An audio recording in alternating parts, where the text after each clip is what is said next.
I was 9 when Hitler came to power.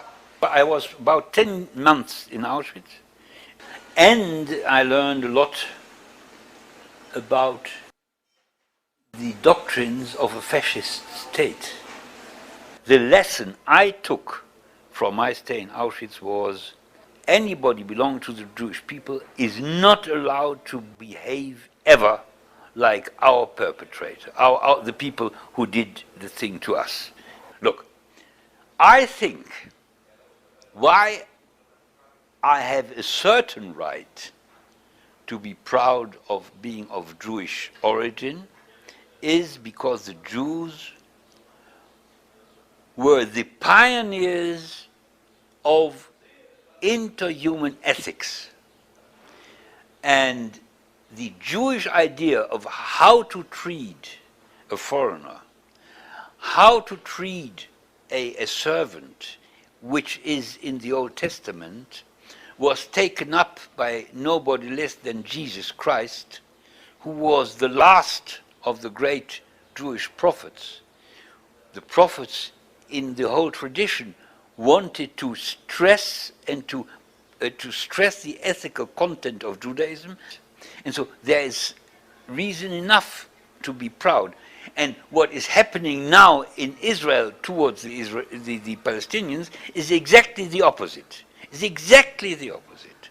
They treat them like vermin. They talk about them in terms, I mean, like for instance, the chief of staff of the Israeli army recently, the Palestinians are a cancerous growth. I mean, that type of talking is exactly the opposite, and it's actually like Nazi talking.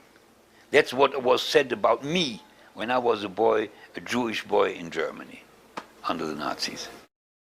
You know, when the Nazis gassed the Jews, the world was silent. Now, the world is silent while the Jews or the Israelis harass, humiliate, and steal away land from the Palestinians. And the world is silent. And I want to awake the world.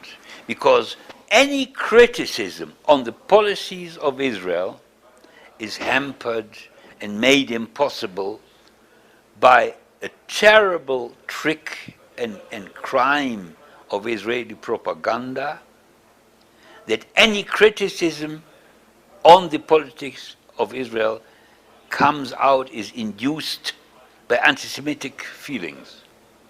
And our main purpose is to show to the world that we are Jews, and we are conscious Jews, and we want to show that you must criticize Israel if you at all want anything good for the Jews in the world, because what Israel is doing is destroying the Jewish world and the Jewish heritage.